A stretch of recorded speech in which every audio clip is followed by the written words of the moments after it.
It's a 5-star hotel that a lot of couples in Singapore, they'll even do staycations there. Because truly, like, what is more romantic than taking a swim overlooking the entire city? And it's not cheap. The most affordable room starts at around $500 a night, but you can also book a lover's suite. That's going to cost you around like $1,500 per night. This is a luxury resort. But James didn't care. He said no expenses are going to be spared. He just really wanted to splurge on his wife, Jennifer.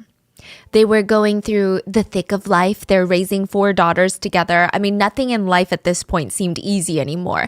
Everything about being a parent was just exhausting. And both of them deserved some rest.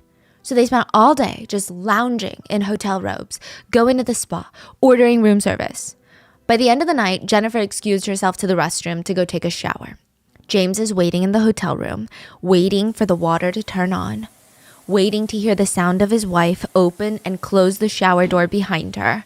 And then he pounced. He pounced on her phone. This was the whole purpose of the trip. James wanted to see what was in that damn phone. He went through her messages. He went through all of her messaging apps, WhatsApp, all of that. And then finally, he clicked on Facebook Messenger. He starts speed scrolling through her messages. He knows exactly what he's looking for in here. He had a sneaking suspicion this whole time. And there it was. Messages between James's friend, Owen, and his wife, Jennifer. So he starts scrolling to see what they're talking about. And it was bad. Jennifer, the wife, is telling Owen that they were at the Marina Bay Sands Resort. And Owen is kind of teasingly asking her, oh, are you going to wear a bikini? Are you going to swim at the pool? Okay, it's bad, but maybe it's explainable. James keeps scrolling. There were messages James found where Jennifer, his wife, is telling Owen all these intimate details about her marriage with James. She said that whenever James asks her to sleep with him, she doesn't even know how to respond. She doesn't even want to respond. He just isn't doing it for her anymore. If she felt obligated to sleep with him, she would just close her eyes and imagine that it was Owen instead. Oh my gosh. James had confirmation that his wife was cheating on him with his friend. James said that he just felt this strong sense of betrayal. I'm so sorry. Owen is his friend? Owen is James's friend. But he didn't even feel the betrayal coming from his wife. He felt it coming from Owen. They had a deal. Owen wasn't supposed to flirt with James's wife. He was only supposed to R-word her. How can it be R-word when they're both choosing to sleep with each other, when they're both choosing to have an affair? That wasn't part of the plan. James decided that day to take matters into his own hands. So on his 3-year anniversary with his wife, he would drug her, invite Owen over, and watch as Owen assaulted her unconscious body. He would end up liking this experience so much that for the next 8 years, he would find like-minded husbands on online forums, and they would drug and assault each other's wives, all the while recording it for their own sick pleasure. We would like to thank today's sponsors who have made it possible for Rotten Mango to support the National Network to End Domestic Violence. They are a nonprofit that focuses on creating a social, political, and economic environment in which partner-related, workplace, and stalking violence no longer exist. They also provide legal resources that are very easy to read in simple words and provide survivors with how to get a restraining order and so much more. I'm going to leave all the links in the description. But this episode's partnerships have also made it possible to support Rotten Mango's growing team of dedicated researchers and translators that work from all around the world. And we would also like to thank you for your continued support as we work on our mission to be worthy advocates of these causes. As always, full show notes are available at rottenmangopodcast.com. This case does involve heavy conversations of essays, so if you're not in the headspace for that, or if you feel like, okay, maybe this is too much, take it easy. Go watch a funny show, relax, and just remember to take care of yourself. We will see you in the next one. With that being said, this case does take place in Singapore, and due to their intense privacy laws, all parties involved in today's case cannot be named, not even the perpetrators, due to gag orders imposed by the court. In most online articles, all the perpetrators are given a single letter alias, so J, K, L, M, N, O, P. And in court documents, they were referred to as CEG, CEK, CEL, and so on and so forth, which would just make it so incredibly hard to follow for this episode. So I'm going to give everyone involved a nickname with their court-designated letter to make it easier to follow. And for clarity, the nicknames of the wives of the perpetrators are going to start with the same letter. So for example, James is J, and his wife will be called Jennifer in this episode. Kevin, his wife will be called Kathy in this episode. And so on and so forth. And so one last disclaimer before we get started. Like I said, this case takes place in Singapore. And this is not, I don't think I need to say this, but this is not a representation or even a judgment of Singapore or Singaporeans. Evil people literally exist everywhere, and it's not like they exclusively stay in a single country. In fact, Singapore has one of the lowest crime rates in the whole world. So just keep that in mind. And as always with foreign cases, if there's anything more that you'd like us to know about the case or something that's been miscommunicated, please leave it in the comments. Now, let's get started. James was a former safety officer who was now trying to make a name for himself live streaming. He had set up all the cameras and he was researching up the mics. He didn't set up the mics yet because they're a bit trickier. He needed to think a little bit more about where am I going to put it? Where's the best placement for the mics to pick up all the good sounds? But at least the cameras were up. So he starts live streaming straight away. He's texting all of his friends a link to his live stream and he's asking if they could kindly come and support him. Almost every single one of his friends showed up to every single live stream in the beginning. Even though there were no mics set up, they couldn't hear a single thing that James was doing or saying. Nothing, just video, no audio. They showed up to give their unwavering support and encouragement. They were James's brothers, you know? After his lengthy live streams that usually happened in the middle of the night, his friends would stay up even if they had work the next day just to watch, just to support. Afterwards, his friends would flood the group chat with, "Nice show. That was very well done. You thought of every detail. We loved it. You keep getting better and better at this. Keep it up." James is getting off on this praise. He would smile, dim the lights on his phone so that his sleeping wife wouldn't see what he's doing, and he would rewatch his own live stream. The one where he was engaging in intimate relations with his wife. His wife was completely unaware that there were hidden cameras installed in the corner of their bedroom ceilings, live streaming everything to James's closest friends. His family friends, his best friends, and all of his little online buddies that he met on Sammy Boy. Have you heard of Sammy Boy? Mm-mm. So the forum Sammy Boy has two worlds. You've got Sammy Boy Alfresco Coffee Forum and then the Asian Values Forum. So the Sammy Boy Alfresco Coffee Forum is not about coffee. What Sammy Boy is a...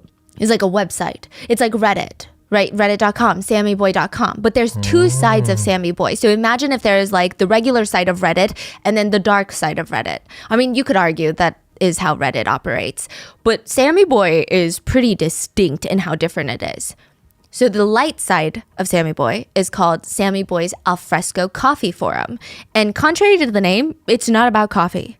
I mean, this part of Sammy Boy really does kind of feel like Reddit. A little bit.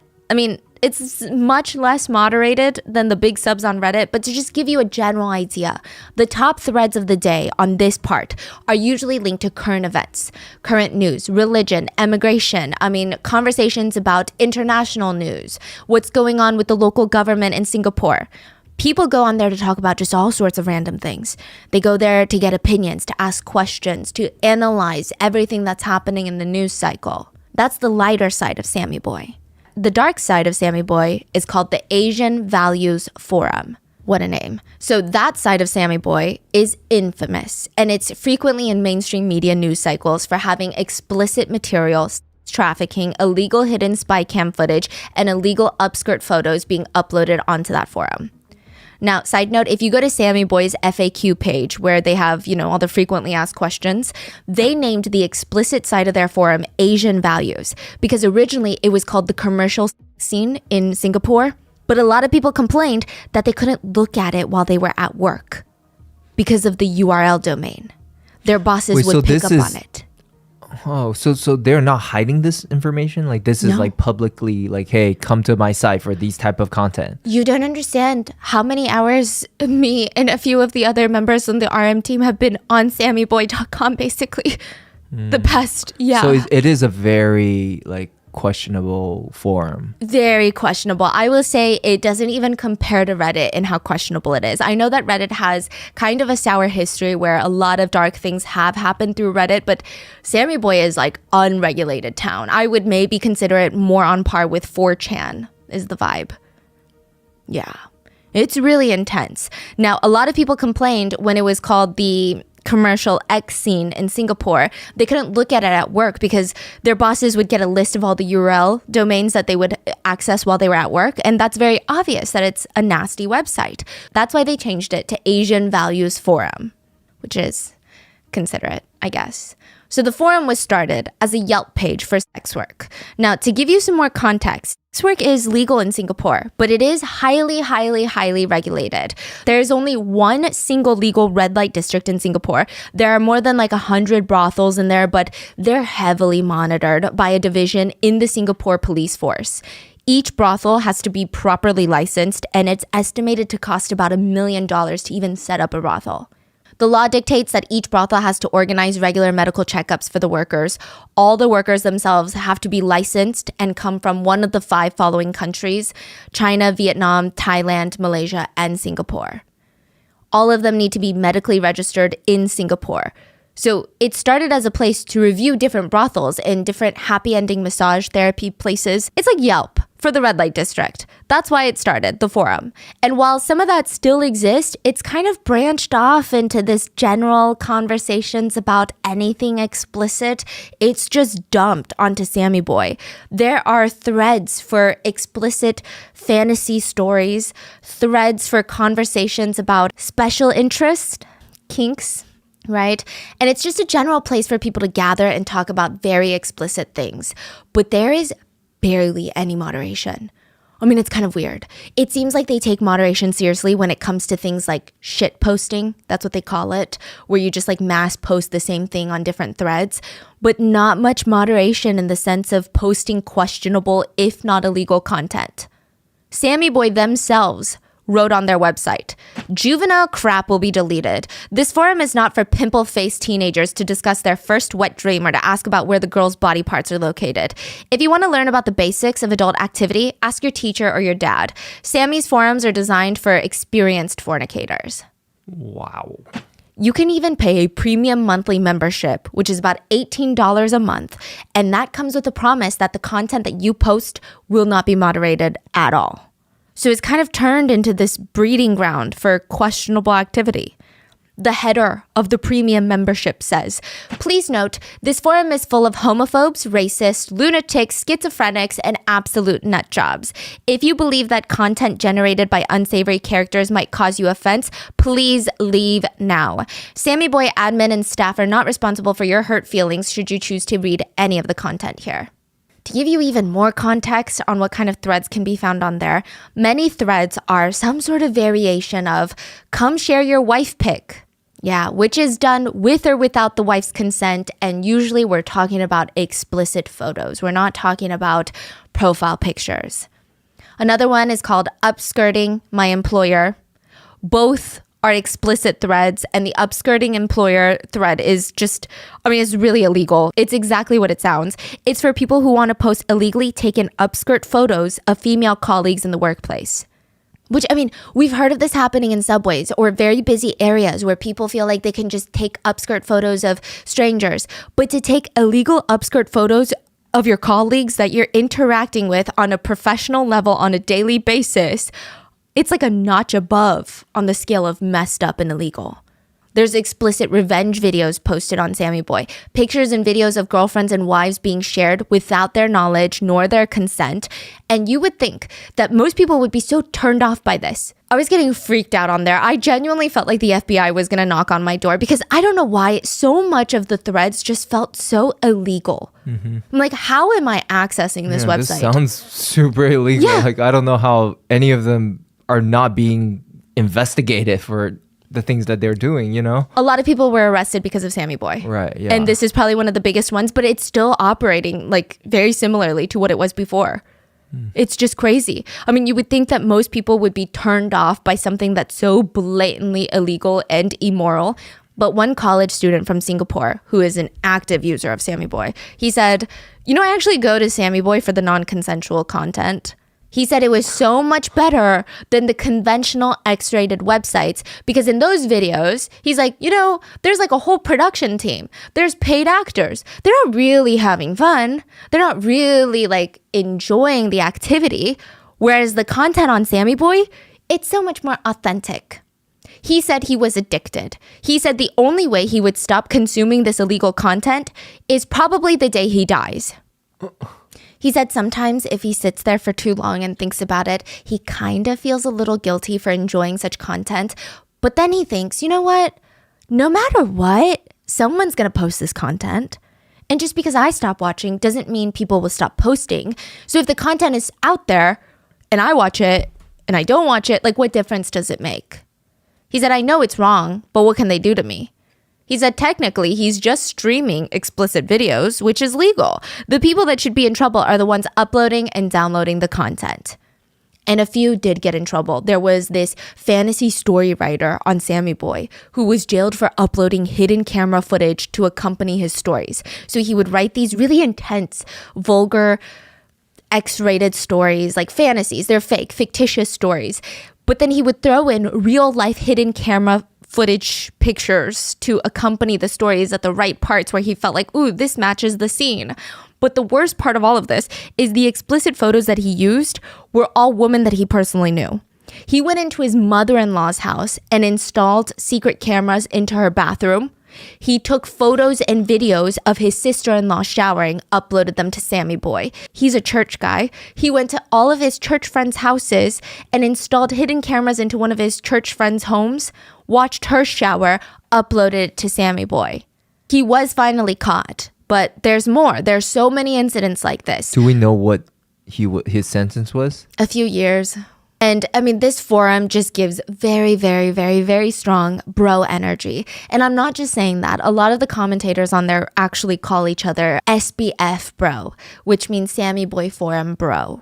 There's a whole Sammy Boy dictionary that you can go to, which has shorthand abbreviated terms, and a lot of them deal with women's bodies and actions. Tarma means when there's 3 parties involved in explicit activities. There's a word for a regular-looking average girl. There's another word for a hot girl, a hot female. That's what they call it. Thailand is abbreviated into LOS, the land of smiles. And I'm sure that they're not referring to the TripAdvisor recommended activities to do in Thailand. I'm sure they're hinting at the industry in Thailand. Then you have papaya farm, which means whorehouse. PCN means lousy service. And you know what kind of service I'm talking about. There's OMFIAMP, which I felt like was unnecessarily long, but it stands for one man's food is another man's poison, which is typically used to describe women that you think are ugly, but other people think are pretty. And there's EMA. This is a very commonly used term on Sammy Boy, and it stands for extramarital affairs. There was a post made on Sammy Boy about a woman who found out that her husband was cheating on her through his Sammy Boy account. He was using the forum to look for happy ending massage parlors that give extra services. Her husband was in the comments giving reviews of some of these places, saying things like, oh, the service at this place was not bad, smiley face. And this woman, this wife, she took to Sammy Boy to kind of talk about how she has very low self-confidence from all of this. She did some investigating, and it turns out that her husband made the account right after she gave birth to their first child. And now she thinks about it, and she says, maybe it's my fault. Because after I gave birth, he tried to initiate intimate relations, and I just wasn't in the mood after giving birth. But now I'm wondering if maybe it's my fault because I kept saying no. So now he's on Sammy Boy looking for, ex-workers. The original post was on a different website and forum, and she was genuinely looking for advice. It got reposted to Sammy Boy. The comments were brutal.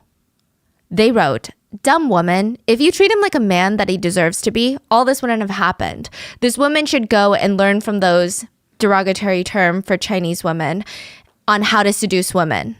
The only way to prevent your hubby from starving is to, quote, feed him with as much activity as possible. The lady in the story clearly took things for granted. She practically pushed him into the brothels. What an idiotic woman.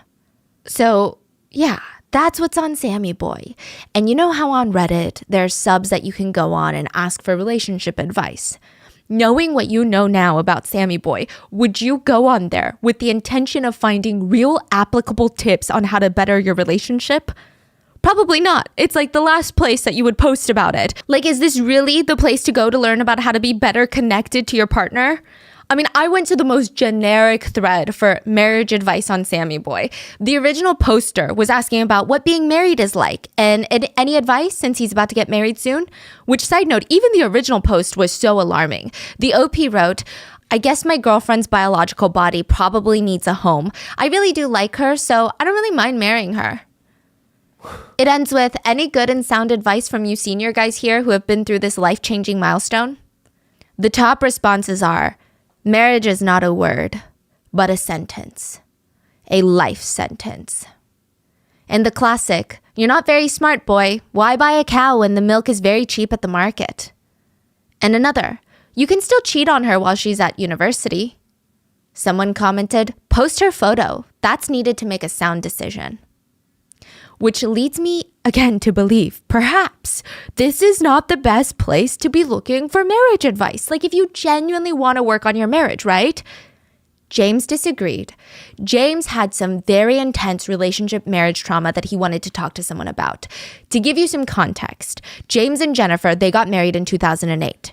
1 year into the marriage, Jennifer was pregnant with their very first daughter. They're going to go on to have 4 daughters, right? But this is their first kid. This is such a beautiful moment for the both of them. They're both so excited. They're nesting. They're setting up the nursery. And James is continuously showing that excitement by sleeping with another woman the whole time that Jennifer is pregnant with their daughter. Jennifer catches him. Now, we don't have more details on this, but we do know that she probably found out, and for a long list of reasons, she ends up staying with him. It's pretty clear, though, that the infidelity while she's pregnant, I mean, it's going to take a massive toll on their relationship. It's going to take a massive toll on her mental state. James said that Jennifer would bring up his cheating all the time. And each time she brought it up, she would have so much anger and hurt in her voice. And she would say something along the lines of, well, if you can cheat on me, I can cheat on you too, you know? James wrote on the Sammy Boy forum that his wife was making him, quote, live in fear and anxiety. He said he was living in fear. He was worried, so sick of worrying, and so anxious that his wife might actually cheat and be unfaithful. And the idea of that made him want to throw up. While he is worried sick, he showed his wife a video of 2 men and a woman, okay, doing intimate things. And he tells her, this is something I want to do. She told him, are you crazy? Are you out of your mind? I'm not doing that. We're not bringing another man into our bedroom. And he goes on to Sammy Boy to say, after everything that we've been through, after she keeps rubbing this in my face, like, well, I can cheat on you too. She can't even give me this. On one hand, he's living in fear that his wife is going to cheat on him. On the other hand, his ultimate fantasy was to have another man join them in the bedroom, and she just turned him down. So he goes on to Sammy Boy to vent out all of his frustrations. Now, we don't really know exactly what kind of responses or advice he was receiving, but this is a website that has a full-on thread of men even debating the pros and cons of cheating on their wives.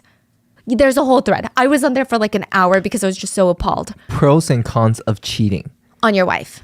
I wonder if they write any cons, or is it just all pros, no cons? Yeah, some people wrote cons and they said, you know, once trust is broken, it's broken. Which is a very generic thing to say. But one commentator wrote, I guess when the opportunity comes, I cheat. If my wife does the same, though, I can't accept it. A painful revenge is the easy way out. Why do I do this? And why am I like this, you ask? Because I'm an asshole and I don't give a fuck. The truth is, I'm quite sure that I'm no different than most of the men on this thread. So that's great. Wow. One person wrote the idea that they don't think cheating is good. They said you should not cheat. But they said it like this. I think sexual desires and needs will never be fully fulfilled. There are certain fantasies which I can never tell my wife about. Also, I can't turn her into a hot Latina model. But I gotta use my brain. So I'm not gonna cheat on my wife. This is the pool of people we're dealing with. And when James goes to write about how his wife has been holding a grudge against him since he cheated on her while she was pregnant, he said he knows this because she, quote, repeatedly tells me that if I can do as such, she can do the same as well. Since then, I have been living in fear and suspense. He also stated recently that Jennifer, his wife, has been acting cold towards him, and there's been a shift. He suspects that she is sleeping with her boss. They've been getting closer and closer together. It doesn't even feel like a work relationship anymore. He said, I'm worried that this is heading towards something that might go wrong.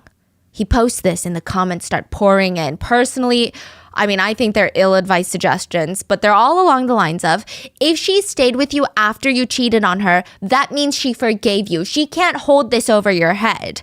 And you shouldn't have to live in fear all day, my poor sweet boy. Have you thought about setting a trap for your wife? At least that way you'll know for sure if she's cheating or not. At least that way you don't have to deal with the anxiety of not knowing for certain.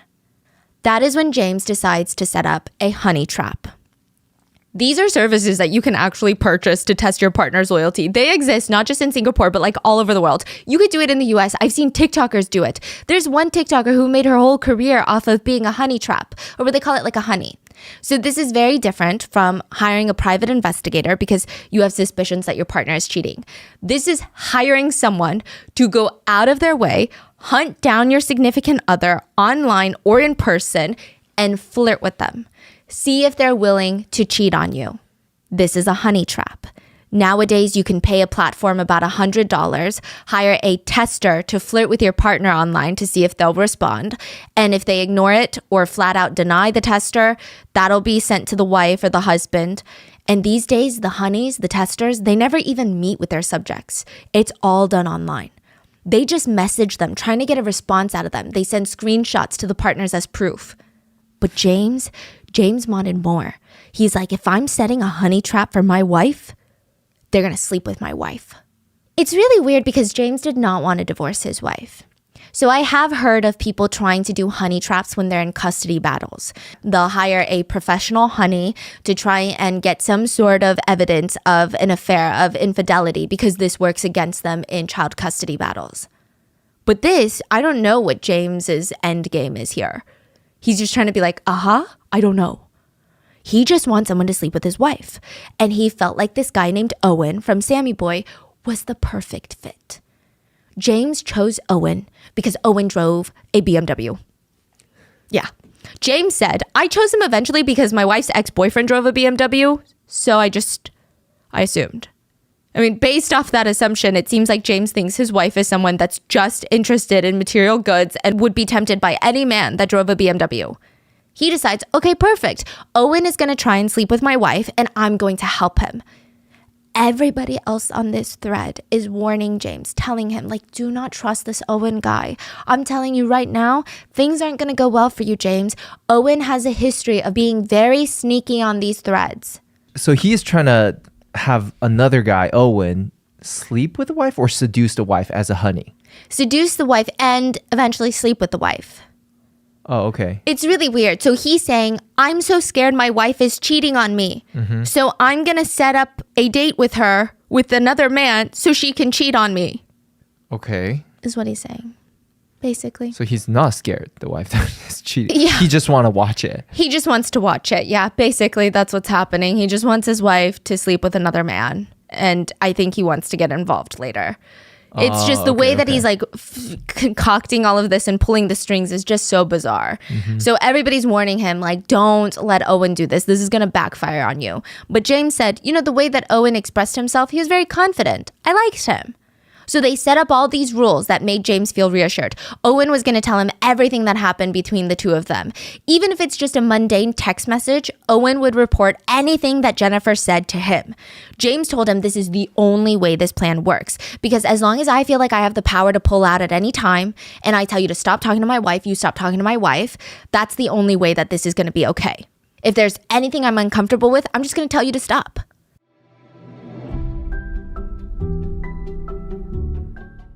I feel like everyone tells you to start your own business and they tell you it'll be fun. But why is it that when you actually start working on your passion, you start hitting all these roadblocks? And I realize that there are so many things that are being gatekept from people that are starting their own businesses. And not even necessarily because people want to gatekeep, but I think people are worried that it's going to sound boring. But I would argue that nothing is more fun than watching your small business grow. When we had Grandpa Mango Studio up, which, side note, we're working on something fun coming up, we used Shopify. Shopify is the global commerce platform that helps you sell at every stage of your business. From the launch your online shop stage to the first real life store stage, all the way up to, did we just hit 1 million orders stage? Shopify is here to help you grow. And Shopify will even help you turn browsers into buyers with the internet's best converting checkout, which is like 36% better on average compared to the other leading commerce platforms. And you can sell more with less effort thanks to Shopify Magic, your AI-powered all-star. I just love that with Shopify, they give you everything that you need to take control of your business and take your business to the next level. And as a business owner, this is probably the most important part for me, but Shopify has award-winning help that is there to support your success every step of the way. Shopify powers 10% of all e-commerce in the US, and Shopify is the global force behind millions of entrepreneurs. So sign up for a $1 per month trial period at shopify.com/rotten, all lowercase. Go to shopify.com/rotten now to grow your business, no matter what stage you're in. Shopify.com/rotten.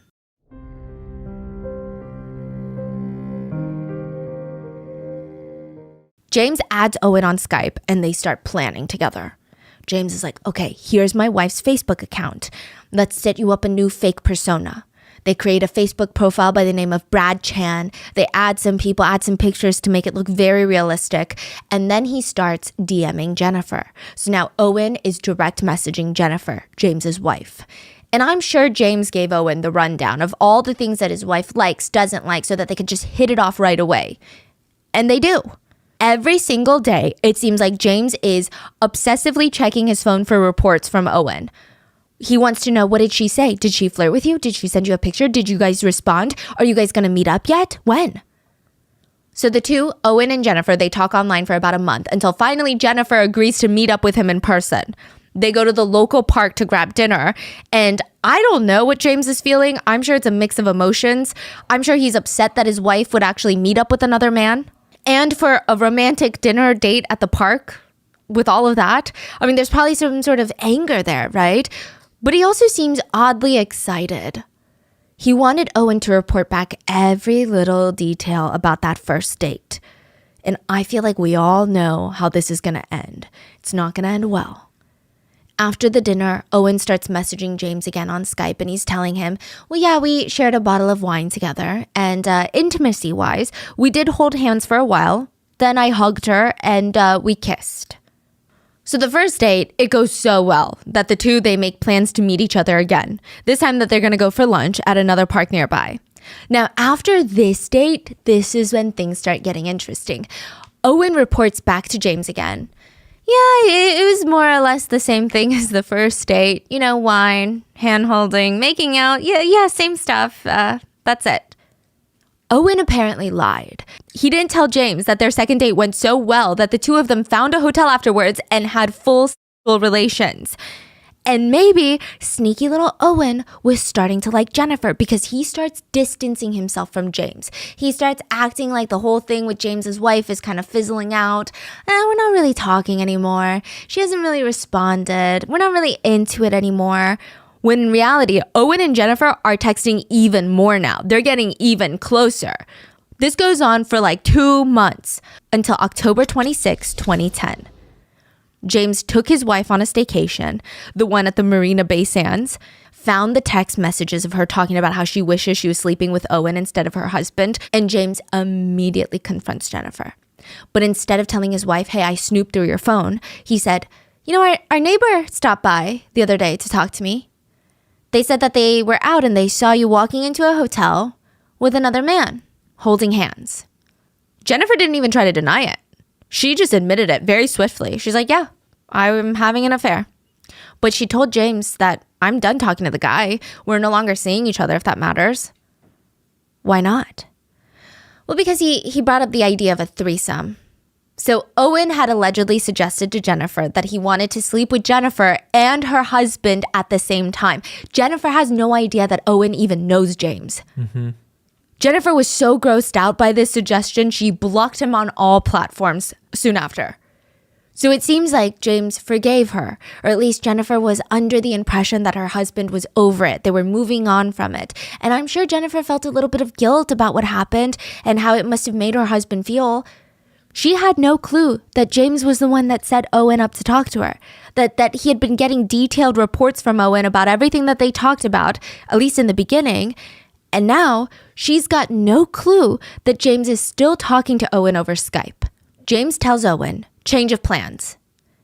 He wanted Owen to fully assault his wife while he watched, and it was going to happen on their 3-year wedding anniversary.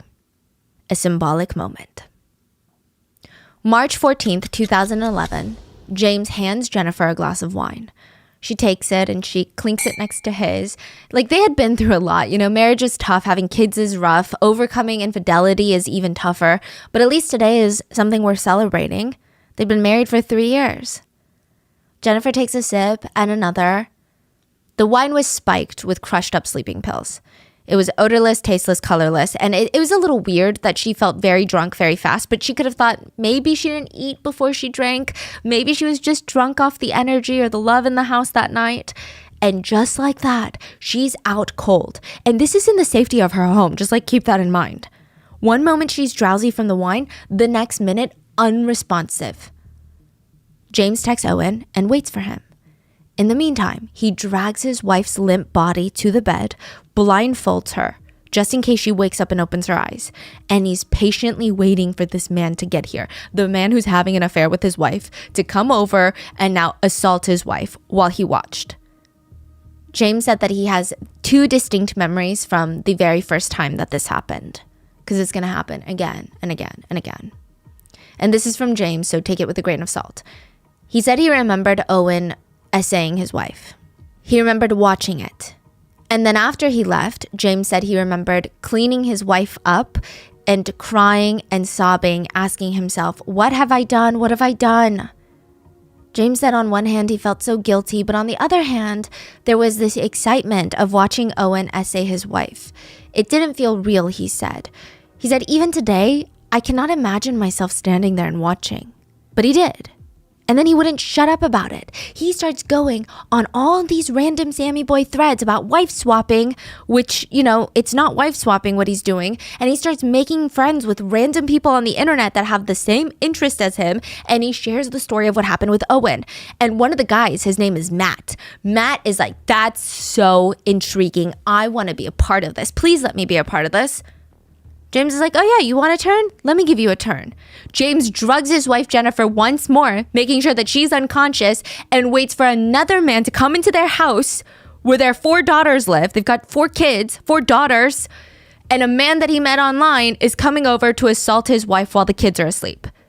And he's watching yet again. This time he even took it a step further and started recording the entire thing. He wanted photos and videos to remember the assault by. And for 8 years, he would drug his wife, the mother of his 4 daughters. He would drug her, drag her unconscious body to the bed, their marital bed, where she's supposed to feel the safest and the most protective. And James would invite men from the internet over to assault his wife, while he not only watched, but started taking videos and photos. Soon, more people on Sammy Boy started being intrigued by James and his wife. They all wanted to join. James connected with a man named Kevin on Sammy Boy, and Kevin was like, James, I want the same thing that you're doing, right? But my wife, Kathy, is just like Jennifer. You know, I thought it would be perfect because your wife and my wife, like, we could swap wives, if you will, but Kathy would never in a million years, like, she would never consent to it. So they decided, okay, then Kathy can also be drugged. It's no big deal. And they start developing an MO. At this point, James had already drugged his wife before, but this is when they really start having like a system. They started drugging the woman with something called Dormicum. It is a sedative. It's categorized as a benzodiazepine, and it's unique for being very fast acting. If injected, it takes about 5 minutes to kick in. If it's taken orally, it only takes about 15 minutes. And it dissolves in water. It's odorless, colorless, tasteless. It's a terrifying date rape drug. And if you remember the Burning Sun case, this is a very similar type of drug. The drugs are metabolized and they leave the system really quickly, typically within a day. So it's even harder to catch, at least on the police investigation front. And I don't even think I need to tell you about how dangerous that is, especially since the husbands planned on mixing it with their wives' alcoholic beverages. That's even more reckless. So they're already risking their wives' health and life by administering this sedative without a prescription, and even more so by mixing it into alcohol. A doctor who has knowledge on this said that when this drug is mixed in with alcohol, increasing the dosage without waiting to see the actual effect, coupled with the alcohol intake, there's a very high risk of oversedation, which could lead to suppression of breathing, which could in turn lead to inadequate oxygen in the blood. In severe cases, this can lead to brain damage. A sedated person is unconscious and therefore unable to avoid any visible danger and could potentially even ingest their own vomit into their lungs and die. It could be fatal. But they were like, no, this is perfect because you don't remember a single thing when you wake up. You don't even have like a feeling. It's just a blank space. Someone cut it out of your memory. Kevin invites James over after drugging his wife, Kathy, and he watched as James assaulted Kathy. So now James went from being the watcher to the assaulter. He took photos and videos, and James wanted more men to come and assault his wife, but he also wanted to assault more men's wives. It's very complicated. In the end, these monsters just wanted to physically, mentally, emotionally violate the person that they're supposed to love and respect the most. And they just kept this sick little cycle going, adding more people in from Sammy Boy. Kevin invited James over to assault his wife, Kathy. Then he decided he was going to assault his wife right after James. I mean, I don't believe for a second that any of these guys felt guilty about anything that they did. Even now, they're crying and moaning about how remorseful they are. I don't think so. At one point, James just straight up asks and demands to assault an ex-wife of one of the husbands. So remember the guy named Matt who came over and assaulted Jennifer? Yes. They met through Sammy Boy, and James helped Matt assault his wife, Jennifer. And now he's like, it's my turn. But the problem is, Matt's like, well, I'm no longer married. My ex-wife, Mary, she still lives with me, but we're not together. James is like, that's fine. She doesn't have to be your wife for me to assault her. James wanted a very twisted tit for tat. Like, I give you one, an eye for an eye. Come on.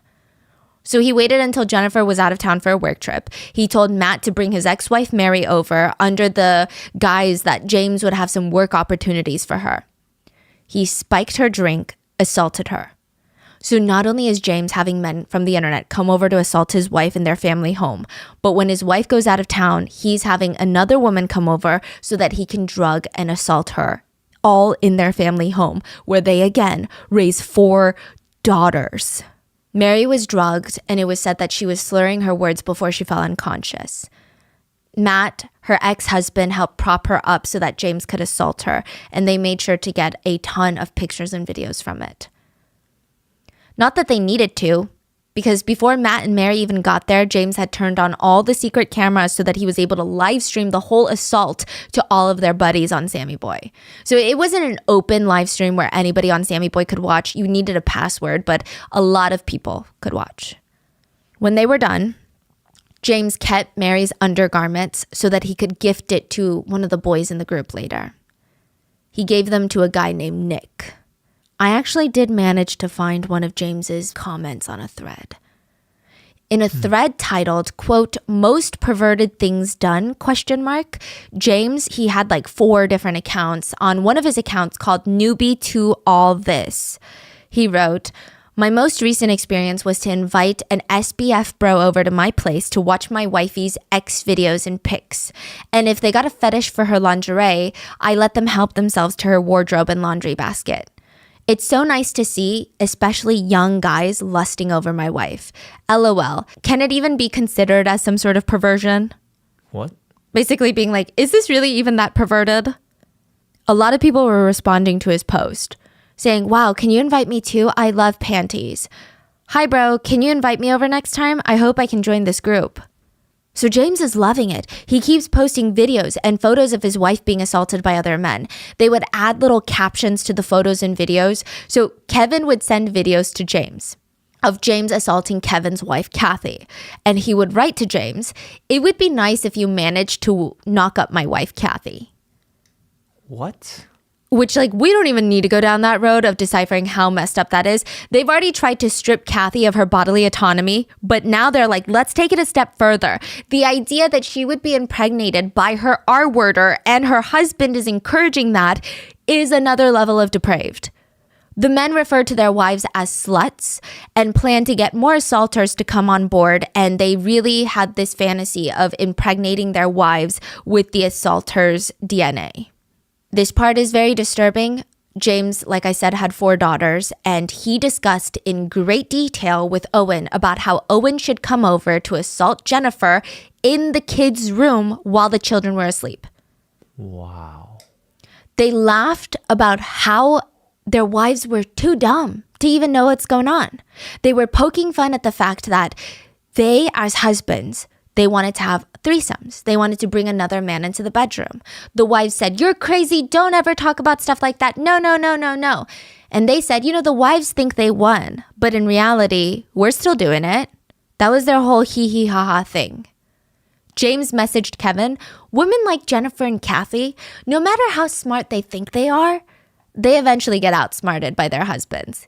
Hee hee. James goes on to say, I bet both of them still think that they're their husband's loyal wife, making fun of the fact that neither of them know that other men have violated their bodies. Additionally, they talked about their wives as if they were just objects or property to be given and gifted. Kevin told James in one instant that Kathy is, quote, always yours, implying that Kathy belongs to Kevin and Kevin is gifting Kathy to James. On Nick's birthday dinner, this is another man that gets involved and assaults James's wife, Jennifer. On Nick's birthday, James sends him a picture of Nick assaulting Jennifer and wrote in the caption, "Happy birthday. I will always be knocked out waiting for you in bed. From your doll, Jennifer." He would also steal his wife's clothes and underwear to gift them to Nick, like a souvenir for the crimes that they've committed. Like, it's just a husband's world and the wives are just living in it. And I think now is probably a good time for a disclaimer. There are a lot of husbands who want to watch their wives be passionate with other men. I think it goes without saying that I personally don't shame people as long as everything they do is between consenting adults and no laws are being broken. I just feel like it's not my place to have an opinion on what people are into. And I almost feel like I need to give you the psychology behind these interests that people have, because if I don't, it does feel like in a lot of mainstream media articles, James is being grouped into this wife swapper community. And it just ends up demonizing a whole group of people who don't do anything wrong. A lot of media reports say that this is a wife sharing case, a wife swapping case, but it's not really. It's an assault case.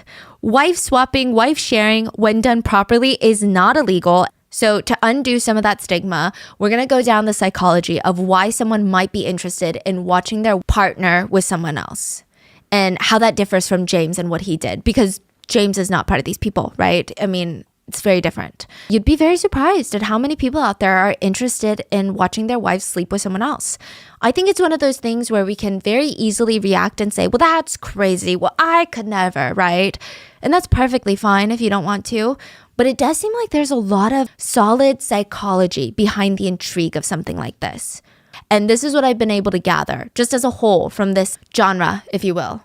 So again, this is not James psychology, because he's not part of this group, but right off the bat, the aspect that kept coming up in Reddit threads about this was the mixture of really good and really bad emotions that are really intense. They said it reminds them of Christmas. When you hear the Christmas songs and you see the lights, you smell the nutmeg and the spiced apples and the pine. It's this comforting and very happy feeling. But there's also kind of a sadness. Because you think about all the days that have gone by and how you're no longer young and Christmas is no longer stress-free. And there's almost like a kind of a mixture of sorrow. A Redditor said, just like how that mixture of joy and slight sadness makes Christmas special, it makes this whole experience special. And I'm not speaking for everyone. This is just what I could find from hours and hours of Redditing this topic. It seems like the husbands, the ones who will watch, go through a series of really intense emotions. And I do think that this can, to a degree, be applied to James, but not fully. We'll get into it. So the first emotion, they said, is excitement and nerves. It's so taboo there's such a thrill in doing something that's considered forbidden by society. They think it's naughty, and that in itself is so exciting. You know, society says you should never cheat on your partner. You should never actively and so bluntly cheat on your partner literally in front of them. Then they said that there's happiness and joy at seeing your partner being happy and having such unique experiences. So this is to emphasize that the wife's participation, consent, and enjoyment of this process is a huge part of why some husbands would want to partake in these activities. Because they are seeing their wife be happy, is what they were explaining on Reddit. One husband said, you know, and it's also, my wife is the most beautiful woman in the world to me. I'd rather watch her than some adult actress that I don't know. So there's that voyeurism aspect. Some husbands said that it's like seeing your wife from a whole new angle. Only when you're not part of the activity can you see her from the outside and focus on like her every minute movement and expressions. And then they said this is where it gets complicated. The jealousy and insecurity starts to hit the husband. Perhaps there's an edge of embarrassment and self-doubt even. Some husbands believe the humiliation aspect of feeling weaker or lesser than or not really a man adds an extra layer of excitement to the whole process. And they said that you'll start wondering, oh, am I not good enough for my wife? And once it's over, now this is what I see a lot of husbands on Reddit at least talk about. It's called reclaiming. Between the husband and wife, they said it's one of the most intense things ever. Now, again, just from an outsider trying to understand something that's very nuanced and complicated, I kept coming across people talking about this, so I tried to research it. Apparently, there's a biological side to this. Have you heard of sperm competition? No. Okay, I guess to put it more eloquently, it would fall under mate guarding. So studies have shown that if a man thinks his wife may have cheated on him, the more likely he is to want to have intimate relations with her, like psychologically. Oftentimes, even the physical volume of the product that comes out at the end will be greater in volume. There will be more of the final fluid.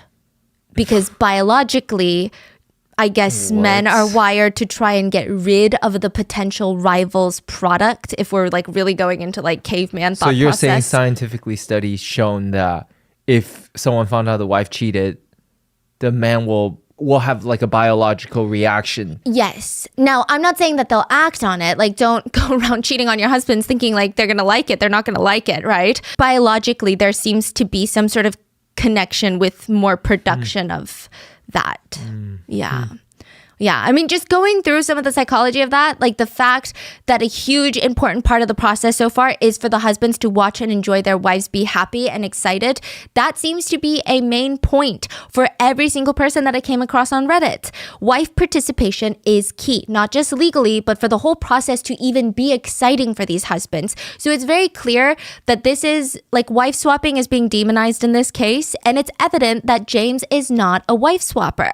Mm-hmm. And if I could just be an armchair therapist for like 1 second, because think about it, the psychology and thought process here is just so unhinged. Side note, me explaining what I think is going on in this evil brain of James is not a justification nor an excuse or even trying to be understanding for someone like him. I think I'm genuinely just intrigued by his thought process. And these are all opinions, not professional diagnosis or fact. James claims he did all of this because his wife made passing comments about cheating on him. He said that he felt nonstop fear and suspicion that she was cheating on him, and his solution is to watch someone assault his wife over and over again. It feels like there's multiple elements here. First, maybe, perhaps, if he's not lying, he's almost trying to get rid of that anxiety or fear of his wife cheating on him by just making her cheat on him through assault. And there is the sick power that he feels by humiliating his wife in such a ghastly way. I think if you ask any woman about one of their biggest fears in life, it's to be essayed. And to facilitate the essay of your wife, that is one of the most vengeful, spiteful, violent things I've heard in a while. There's a comment I read on Reddit about this case. Well, about a different case, but I think it sums up this one really well. It says, this is about possessiveness. It's not about being a husband. It's about being an owner. He hates his wife being looked at by other guys in situations that he can't control because in his mind, she is his property. He wants his wife to have intimate relations with another guy in a situation he set up and controls because he sees his wife as property that he decides to lend out on his terms. A part of it is the importance of him being able to make his wife do something she doesn't even want to do. We don't know if Jennifer felt gaps in her memory. We don't know if maybe she was beginning to suspect something because sometimes after drinking wine with her husband, she wouldn't even drink that much, but she would wake up the next morning and have no recollection of the night before. We don't know if she felt suspicious about any of that, but we do know that James literally did not care. Like he could not care less. He didn't care for her health or her mental well-being. One time, James had plans for one of the internet guys to come over and assault his wife. But Jennifer was feeling a bit sick that night. So she's like, I don't want to drink wine. Like, why would I drink wine? I'm feeling sick. Like, that's so weird. Stop pushing this cup of wine on me. I don't want a glass of wine. And he's like, okay, no, that's fine. He's being so kind. He's sympathizing with her and he tells her, I'm going to tuck you into bed and grab some meds. He comes back with a pill and a glass of water. Jennifer didn't know what this pill was because, I mean, how many times have you taken a pill from your husband and you just assume it's probably Advil, it's probably this, right? And she trusts her husband to feed her medicine. Instead, while she's sick, she's drugged and assaulted that night while her husband watched and filmed. January 1st, 2020, New Year's Day, Jennifer noticed James had fallen asleep and he was watching a video on his phone. So she walks over and grabs his phone to turn off the video. But a new Skype message comes in from someone she didn't know. So she's kind of intrigued. You know, it's an interesting username. She clicked it. The phone opens this chat log and words just start jumping off at the screen at her. I mean, I'm sure she started feeling panicked. They were talking about how their wives are clueless, about how they're going to do it again, when they're going to do it again, how hot each other's wives are. She starts scrolling up on the chat to see the previous chat log, and there are pictures of herself. And I'm sure in the beginning it wasn't even registering. Like, I think if that were me, the first reaction I would have would be, are these deep faked? Because I don't remember taking a single one of these photos. She did not remember a single one of these photos, but they were of her, naked, blindfolded, in her bed. Those were her sheets, her pillow. And there would be, in one picture, it was just like her blindfolded face and two male parts hovering over her. But if she did think it was faked or edited, or maybe not her, just someone who looked like her, those doubts were squashed. She's scrolling, reading as fast as she can, and it's clear that this is a chat between Kevin and James are both assaulting her in her sleep when she's drugged and passed out. So New Year's Day, Jennifer slaps James across the face, wakes him up, and shoves the phone in his face. She's like, I need answers right now. She wanted to know everything. What are they talking about? When did it happen? The pictures, when was that? Who was in there? The two men, who are the men? James quickly confesses to everything. Well, not everything. He says, yeah, so Kevin did assault you. He's basically saying, it was just Kevin. He said he took the picture where she's blindfolded and it was just him and Kevin. And she's like, who the hell is Kevin? Jennifer demands James take her to Kevin right now so that she can confront him and see if James is telling the truth. James hesitantly drives her to Kevin's place and she starts confronting both of them. They both confess. They're basically on their knees begging for forgiveness and understanding, saying it was a one-time thing. They just wanted to swap wives like one time after drugging them. That's it. Kevin admitted to assaulting Jennifer. James admitted to assaulting Kathy. And they told her it was just a stupid thing. They were just wanting to try something different and it was a stupid fantasy and they would never do it again. They felt so bad about it. All of that. January 2nd, 2020, the day after, Jennifer went to the police and filed a report. And that's when the truth starts unraveling. Detailed plans on facilitating the assaults and potential impregnation of their wives by other men. And almost every single assault was documented in depth with pictures and videos. She discovered that her husband, James, had been live streaming their own intimate moments straight out of their bedroom. Jennifer would later say that James did try to initiate intimacy with her like every other day, and she felt like it was very frequent. So maybe it was for the live streams. And whenever James had any free time, she said that he was constantly these days watching X-rated videos. Once she caught James trying to call one of his friends while they were having intimate relations. It was weird. Like he tried to play it off probably like it was a butt dial, but it was weird. Later it's discovered that he likely just wanted his friend to overhear them on the phone. Over the span of 8 years, Jennifer's own husband had fantasized, coordinated, and facilitated numerous assaults against her. She was assaulted by Owen, Matt, Larry, Kevin, and Nick. The photos and videos of the assaults were shared to God knows how many people.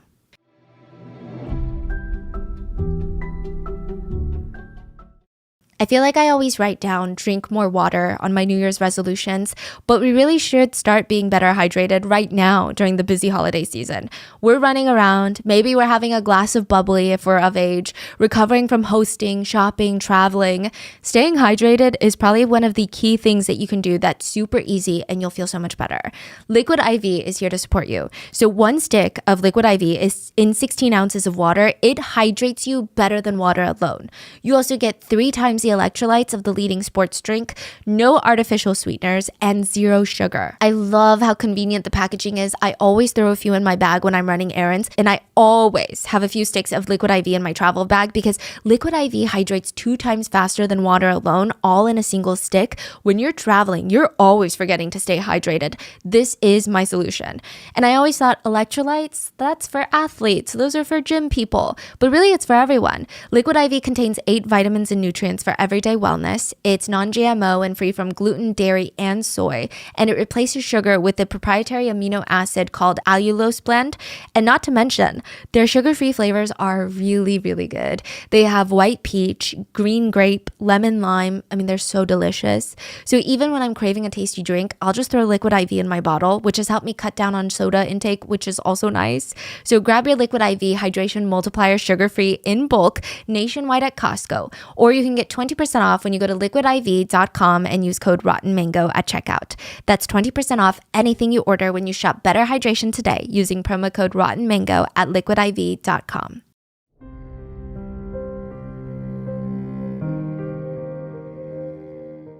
And in Singapore, there's a very interesting punishment that select prisoners must face.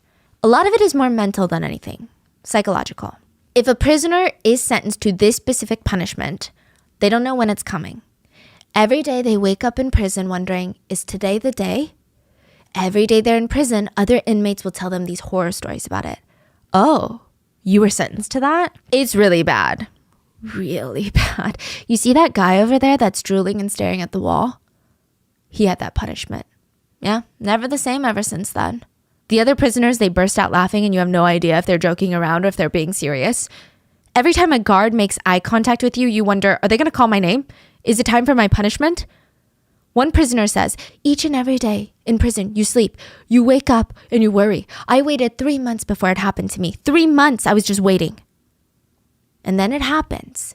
Your inmate number and name are called and you're going. Today is the day. So you try to act nonchalant. You can't show the other prisoners that you're nervous or scared, but you have no idea what's about to happen to you. You and the other prisoners get taken into a waiting room. It's kind of like a viewing room. When you walk in, you notice a giant window that looks directly into another room. And in that second room, there's this big wooden structure. It looks like a contraption, maybe like a giant ladder. And there's muscular men just lined up against the wall. They call them commandos, the men. And they're all holding 5-foot-long sticks, a cane. The sticks are about a ½ inch in diameter, which doesn't sound very thick, but in this case, thinner might be worse. 2 people are escorted into the room with the commandos, the muscular men. They each get changed into a special padded jacket and pants. The pants have a hole where their butts are, so now their butts are fully exposed. They're told to bend over the wooden frame. Their ankles are tied down, their wrists are tied down, they're fully bent over, creating a 90-degree angle. They cannot move. There's a wooden bar on either side of their torso and one supporting their stomach. So they can't move their arms, legs, stomach. They can't scoot backwards. They can't scooch forwards. They're literally just stuck there. Butts up in the air, fully exposed, skin touching air. So they're wearing special pants with their butt cut out? Yeah, a hole. And the whole point of this wooden contraption is to make sure that you're held in place and you cannot move. It's one person at a time. So let's say prisoner 1 is tied up to this wooden frame. They get positioned, bent over, butt exposed. Prisoner 2 is in the same room with prisoner 1. They get to watch up and close what's going to happen to prisoner 1, knowing damn well it's going to happen to them next. Then on the other side of the window, staring into the room, are prisoners 3, 4, 5, 6, 7, and so on and so forth. And they're all watching, they're all waiting, they're all knowing they're gonna be next. One prisoner said about the waiting room experience, it's like queuing up like idiots, lining up and waiting for your turn to be slaughtered. The commandos then take the 5-foot-long sticks, which, by the way, they made sure to soak it in water last night. That's very important because the sticks can splinter and they don't want that. They don't want it to crack. They hold the cane with both hands like a baseball bat, or maybe more like a golf club, and they start swinging it back and forth midair. You're just hearing whoosh, whoosh, whoosh noises. The commandos are trying to intimidate them because the prisoners know they're trying to show how fast they can swing, because in a few seconds, each prisoner is going to get a determined number of strokes on their exposed butt. They're about to get caned. The canes are said to be able to go at about 99.42 miles per hour. So to give you perspective, cheetahs are known as the fastest land animals, and they run at a speed of 60 to 70 miles per hour.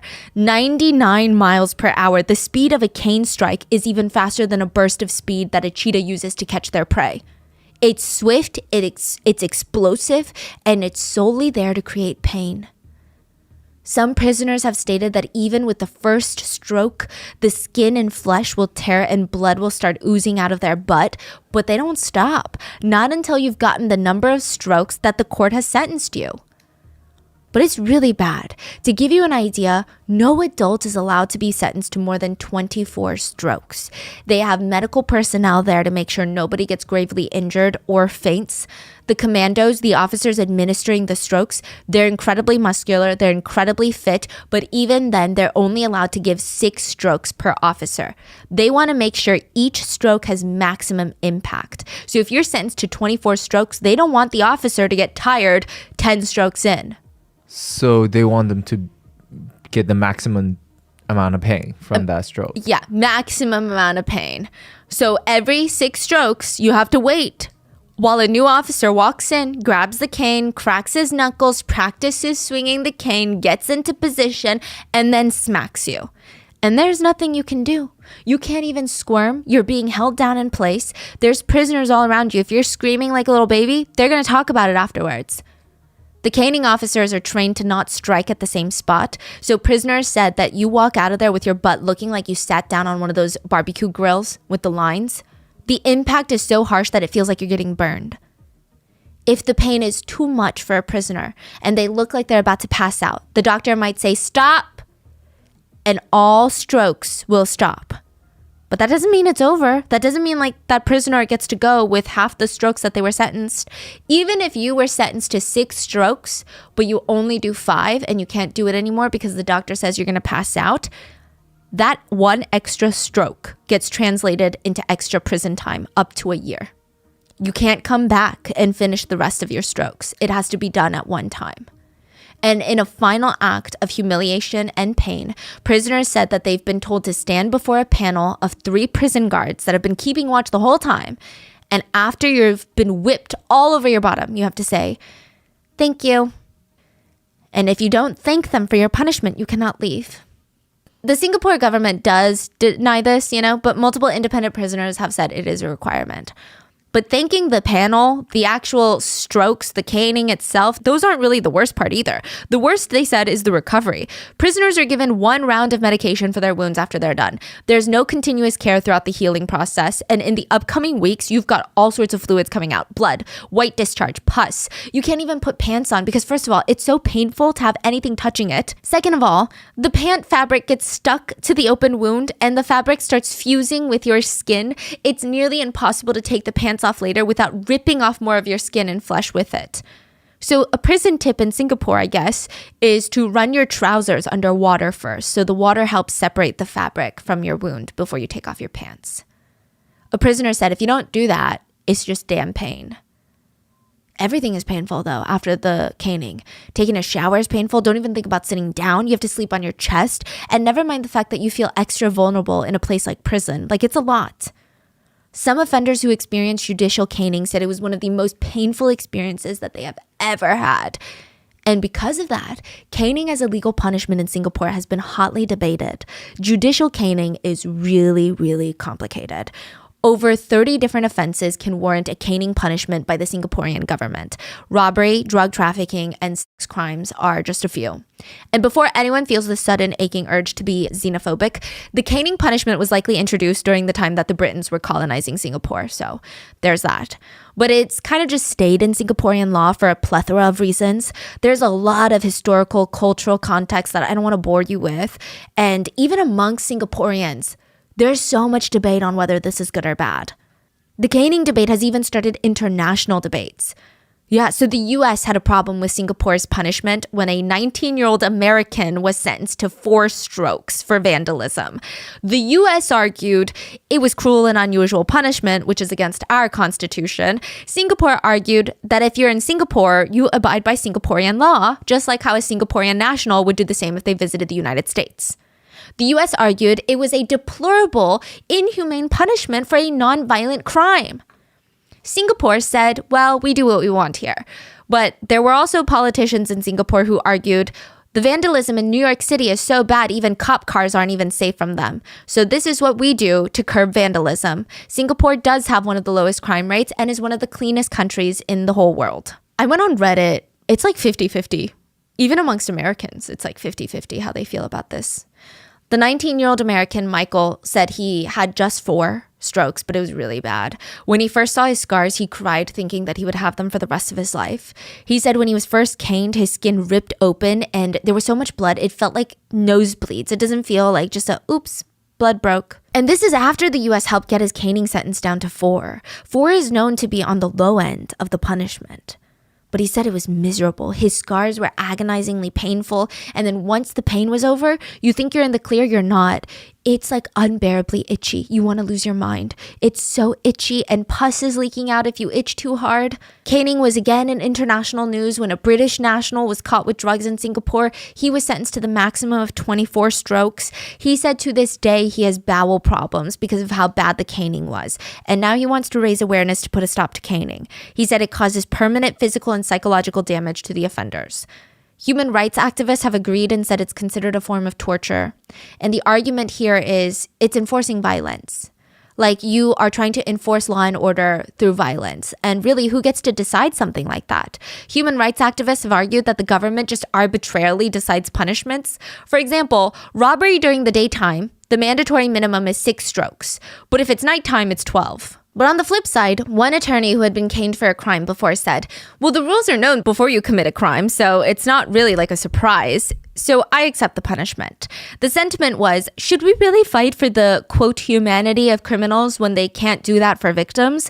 Like, is this really the hill that human rights activists are going to die on? That's the argument from the opposing side. A lot of people also questioned the cruelty of the punishment.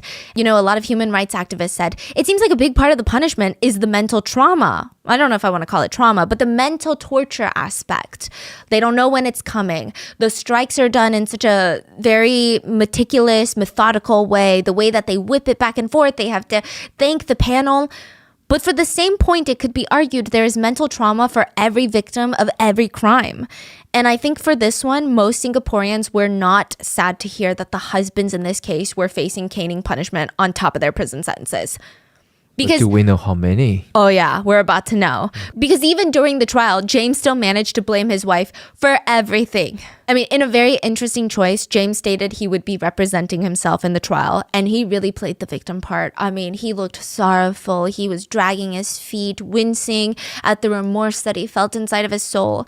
James admitted to raping the wives of 2 of the other men, but he only did it because he wanted to be good friends to these guys.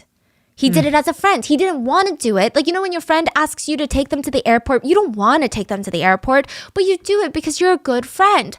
That's why he said he raped these women. It's not because he was genuinely interested in their wives. It's not because he was an assaulter. He did it to, quote, reciprocate their friendship and their help. So in short, he still doesn't understand what he did. No remorse. No. Still, you know, yeah. And then when the judge is like, I'm not going to listen to that, he looks for something else. He said, actually, I find it really hurtful to be stereotyped by media as someone who thinks and behaves like these wife-swapping husbands. He said that he was pushed into doing what he did. He said that he doesn't have an interest or kink in something like this, not like the other perpetrators. No. He said, my wife cheated on me twice. And I did things that I'm not proud of, but we mutually hurt each other.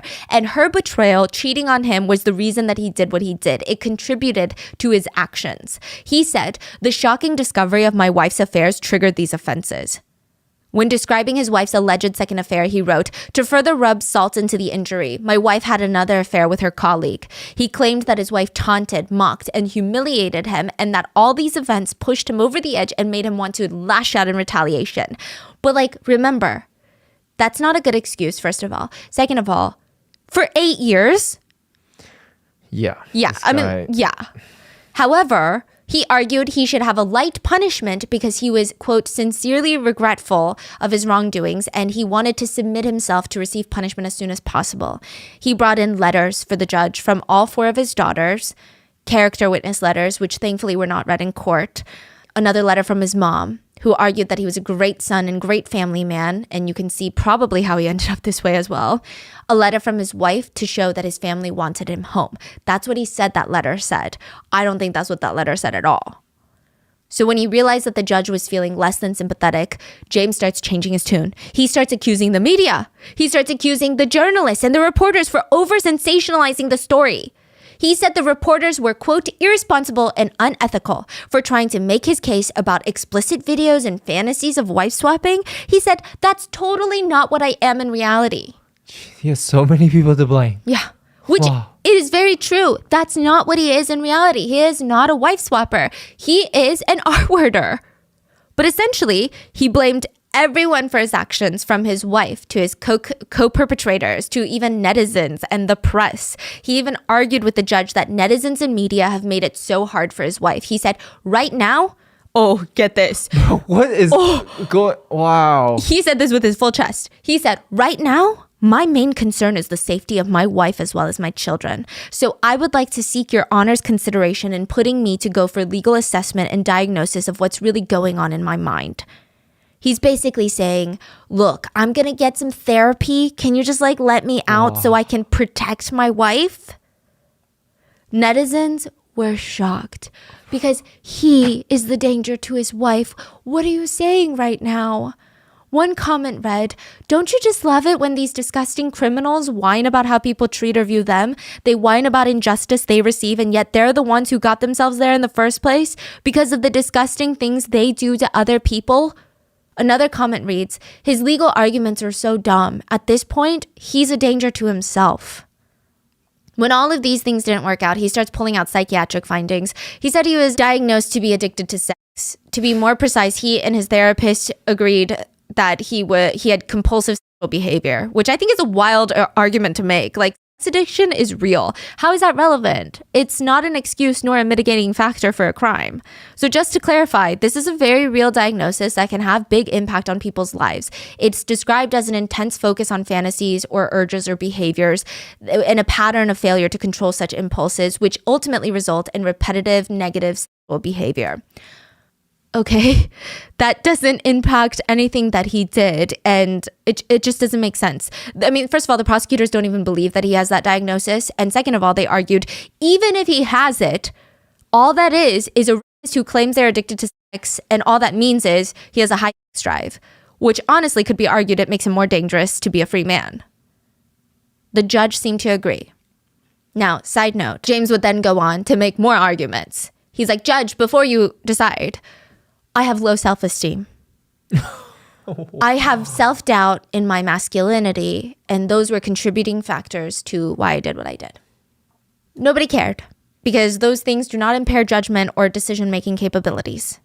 And considering all the aggravating factors for these specific crimes, nobody had sympathy. There was significant planning and premeditation, the victim's vulnerability, exposure to risk of sexual disease and unwanted pregnancies, violation of the sanctity of the victim's home, recording and dissemination of the incident, betrayal of trust, and abuse of trust.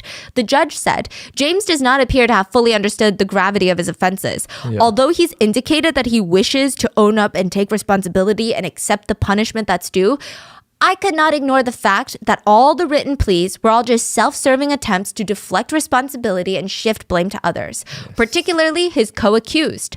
Most regrettably, the accused has resorted to a form of victim blaming, suggesting that there is a reason for his offending. Yeah. The judge pointed out that James himself had affairs. So what are you on this high sensitive horse about? You too cheated on your wife before any of this happened. You cheated first while she was pregnant. Mm-hmm. The judge also noticed that James was trying to downplay the seriousness of his offenses by claiming that he was unfairly labeled as a sexual predator. The judge was over it. Jennifer, his wife, said in an impact statement that she felt so hurt, angry, disappointed, and overwhelmed with the sense of betrayal. She expressed that she had dark thoughts and thought at one point she would be better off dead than have to deal with this. She said, I kept thinking about how cruel he was to do this to me. She said at first she thought it was just one person that had assaulted her. But more and more started to come out, and likely her brain went into self-protection mode and started to block everything out. Because she said that slowly, I chose not to feel anything about it. I wanted to focus my energy to take care of my children and family. So I just became numb. Kevin's wife said something similar. She said she felt like dying, but tries to manage her emotions by not thinking about it and just blocking it out. Which, side note, many of the wives chose to stay married to their husbands. And yeah, before we judge, I do think that there's a lot of reasons why. Even if we can agree it's maybe not the best choice, I don't think judgment is the solution. One Redditor has stated very eloquently, and this is speculation, we'll never really know why they chose to stay, nor do we have the right to know. But the Redditor stated, there's so many nuances behind abuse that us internet bystanders don't see. The abuse begins from the very beginning of the relationship, creating a dependence on the abuser, socially, financially, emotionally, and psychologically. That dependence, it takes a very long time to go away. It's not as simple as walking away. What the victims need is a supportive network of friends and family that are willing to forgive them and for whatever hurt they've caused because of their toxic relationships. And that's the first step of healing and recovering a damaged psyche. Yeah. Another Redditor commented, this is beyond getting angry and walking away. The couple's lives are so intertwined, and we're looking at couples who've been married for decades. Maybe some of them financially depend on their husbands. They've got multiple children. And on top of that, they're going through all these complex feelings, which is so difficult to process. Maybe they feel the need to keep it a secret. Maybe they feel the need to process the emotions first before they do something life-changing. Yeah.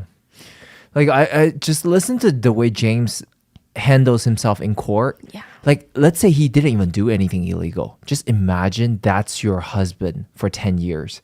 Yeah, or, the level of psychological abuse she's probably been through where nothing is his fault. It's always your fault. If I hurt your feelings, it's because you hurt mine first. Yeah. Like, it's crazy how he talks about his wife in court. Yeah. So the men, though, of course, they use their wives staying as the best legal strategy ever. Of course they did. Larry is one of the guys, right? Larry's attorney even argued that Larry and his wife have a good relationship now, so the judge should take that into consideration. Side note about Larry. Larry's wife actually caught him doing all of this. She woke up while she was being assaulted. Let me take it back. September 1st, 2017, Larry was sharing a glass of wine with his wife, Lucy.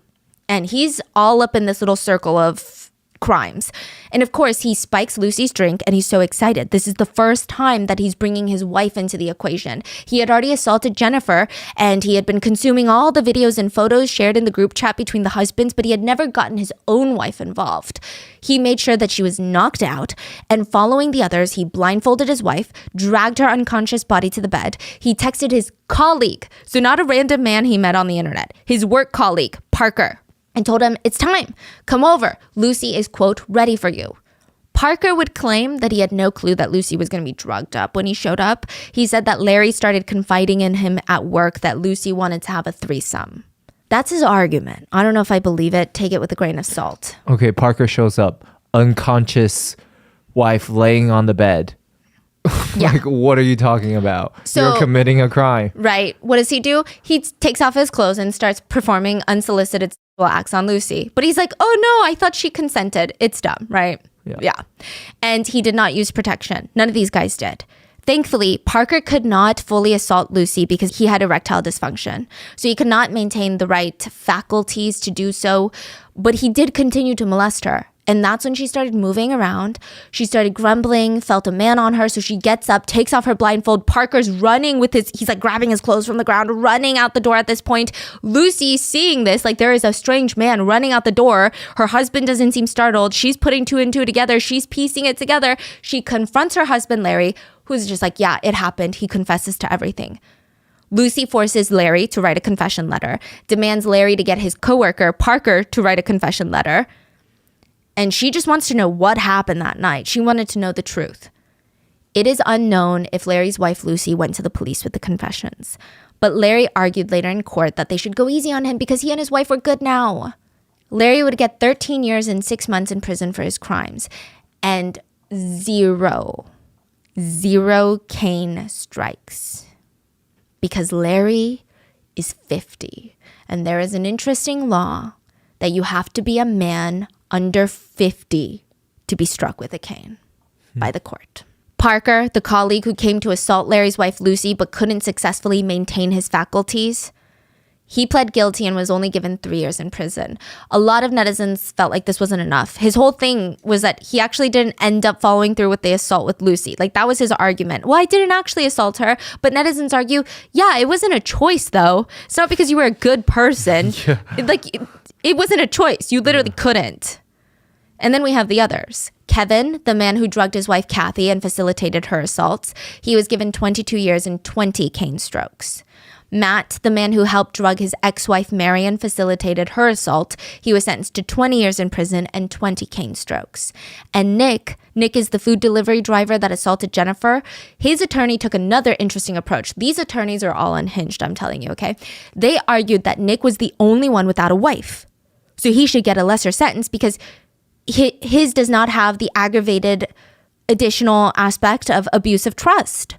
Mm-hmm. Since, these weren't his wives and he didn't get his own wife involved. But the prosecutors looked at him and they said, yeah, no, that doesn't make sense. Nick is not married. It's not possible for him to even offer up a wife to be assaulted. Offer up. So it shouldn't be a mitigating factor that makes him seem more empathetic. Surely, if he had a wife, he likely would have. Again, same with Parker. You didn't have a choice. Nick was sentenced to 18 years in prison and 20 cane strokes. James and Owen were tried separately. James was sentenced to 29 years in prison and the maximum cane punishment of 24 cane strokes.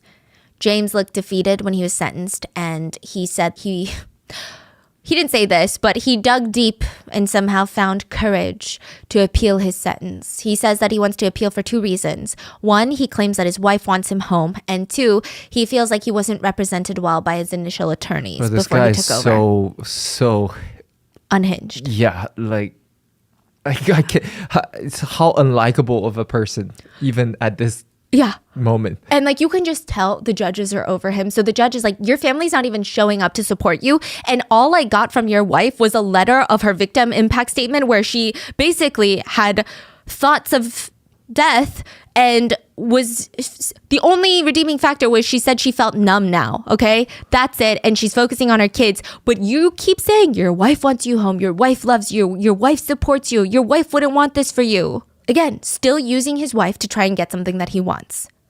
As of 2023, we are still awaiting his appeal. With Owen, he went on trial August of this year, and Owen argued that he never wanted to assault Jennifer. James invited him and forced him to do things to Jennifer. He never wanted this to happen. Owen stated he felt scared and he only did it to get out of the situation. It was arguably not a bright legal move because there were literal messages between Owen and James where they were talking about drugging Jennifer and doing this. Owen even cutely named the whole plan Operation Jennifer. He even nervously messaged James, what if we're caught? So clearly he knew. He was convicted and he will be sentenced January of 2024. He is facing 20 years in prison with a fine or caning punishment. The judge presiding over this case said it was, quote, one of the most astonishing and atrocious cases of sexual assault to ever come before this court. Many victims are able to lean on family members, including their husbands, to deal with the after effects of trauma after an assault like this. But these women cannot do that because it was their husbands that did this. It is such a gross betrayal of trust. The prosecutors on this case stated, when a woman enters into a marriage, she entrusts herself to her husband. She trusts that the man who sleeps beside her will not harm her as she sleeps. She trusts that in sickness, her husband, the father of her children, will not poison her with drugs passed off as medicine. She trusts that her husband will keep private their most intimate sexual moments together. Instead, the men breach their wives' trust on every front. Netizens commented, the law must severely punish them to prevent ruining society. Others said, why can't we publicize their names? As for Sammy Boy, it is still an up and running site. A lot of Singaporean netizens want the site to be fully taken down, and they're confused how it's still up and running in a country where even chewing gum is banned. Did you know chewing gum is... What? Yeah. Chewing gum is banned in Singapore. It's illegal. Really? The laws are more lax now. I think there's some provisions where you can bring in enough chewing gum for personal use. If you import chewing gum to the extent where it looks like you're going to distribute it or sell it, you can face a fine or go to prison. They really don't like, they're crazy about cleanliness and order in Singapore. And there was a problem with chewing gum being just like stuck onto Everywhere. floors. I mean, so chewing gum is banned. And they're like, how is this website not banned? But apparently it's very complicated. Sammy Boy servers are not based in Singapore, which if they were, Singaporean authorities could just seize them and arrest all of those operating the website. But since it's not, the only other option they have is to try and block the site from being viewed in Singapore. But one, people could just get a VPN. And two, they said it's like whack-a-mole. So Sammy Boy constantly changes the URL to the explicit forum to keep the website restricted would take so much coordinated oversight and taxpayer dollar, it would be insane. So Sammy Boy still thrives with who knows how much illegal content being uploaded and distributed on there. And again, this is not me saying Sammy Boy is all bad and everyone on there is bad and doing illegal, shady, gross things. That's not what I said at all. But we have to admit there definitely is a dark underbelly to this forum. But I will say, before you lose hope in humanity, most people everywhere usually are still sane and logical. And I hope that these husbands are just a small portion. But someone did make a very grim comment about this. They wrote, these are the only ones who got caught. Imagine how many hundreds are out there doing the same wife sharing without their wives knowing. So, what are your thoughts on this case? Please be safe, and I will see you guys on Sunday for the mini-sode. Bye.